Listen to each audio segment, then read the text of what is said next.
Shalom, yuk teman-teman, saat menjelang Natal kita sama-sama pikirin apa sih maksudnya Natal membawa damai.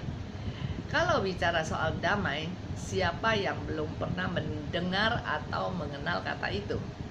Siapa pula yang tidak ingin mengalami atau mengusahakannya? Semua orang tahu bahwa damai itu indah. Setiap kita pun tahu bahwa damai itu adalah impian, dambaan, dan idaman setiap manusia.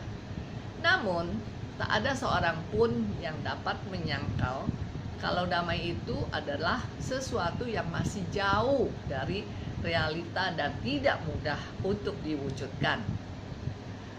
Tidak mengherankan jika cukup banyak orang yang mulai sangsi dan ragu bahwa damai yang sejati bisa sungguh-sungguh hadir dan dirasakan oleh semua orang dan makhluk di dunia ini. Alkitab secara jelas dan tegas mengatakan bahwa damai itu adalah sesuatu yang sangat-sangat penting dan berguna di dalam membangun dan mengembangkan relasi antar makhluk dan seluruh isi alam semesta ini. Paulus menyebut bahwa damai adalah buah roh. Injil menyaksikan bahwa damai yang sejati berasal dari Allah dan hanya ada pada Dia. Kristus sendiri datang untuk membawa damai sejahtera. Lukas pasal 2 ayat 14. Sebab itu merupakan panggilan serta tugas tanggung jawab setiap kita sebagai orang beriman dan yang mengaku mengikuti teladan Kristus sebagai sang damai itu sendiri untuk senantiasa mengupayakan dan membawa damai. Yohanes 14 ayat 27. Damai dengan Allah, damai dengan sesama, dan damai dengan diri sendiri. Yesus pernah berkata, "Berbahagialah orang yang membawa damai, karena mereka akan disebut anak-anak Allah." Matius 5 ayat 9. Luar biasa. Bayangkan bahwa status dan kebahagiaan kita bukan ditentukan dari atau terletak pada apa yang kita miliki dan kita capai, tetapi pada cara hidup kita. Status dan kebahagiaan kita justru mendapat makna melalui cara hidup kita yang mau dan mampu menghadirkan damai.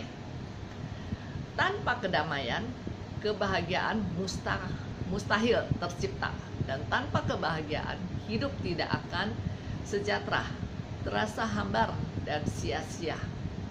Bukankah salah satu pesan dan berita utama Natal juga adalah hidup dalam damai? Sedikitnya ada 3 aspek yang berkaitan dengan damai. Pertama, penerimaan. Damai berarti kita mau dan rela menerima orang lain, termasuk diri kita sendiri, apa adanya dengan segala kelebihan dan kekurangannya. Berupaya untuk tidak mengenakan standar, ukuran, ataupun kacamata kita terhadapnya. Yang kedua, damai berkaitan dengan pengampunan. Pertama-tama harus ditujukan kepada diri kita sendiri.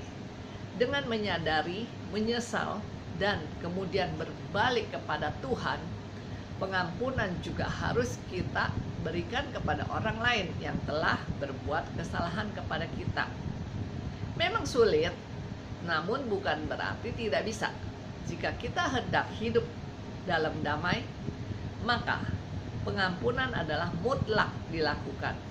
Tidak hanya di mulut dan bibir, tetapi juga dalam tindakan. Yang ketiga, bicara damai maka tidak terlepas dari kata kasih. Memandang sekitar kita dengan cinta pada pekerjaan, pelayanan, keluarga, sesama, dan alam pasti akan berbeda tatkala kita memandangkan justru dengan kekesalan dan kegemaran. Cinta kasihlah yang menyembuhkan dan memulihkan, serta mampu mengubah duka cita menjadi sukacita. Cinta kasih itu pula yang mampu merangkul dan membaharui setiap insan manusia. Ingat bahwa salah satu misi utama kelahiran Yesus adalah untuk membawa damai. Misi itu tidak berakhir setelah ia naik ke surga. Misi itu harus terus berlanjut melalui hidup kita serta diri kita sebagai pengikutnya dalam wujud menerima, mengampuni, dan mengasihi sesama. Dan itu bisa kita mulai dari orang yang terdekat dengan kita di sini dan kini.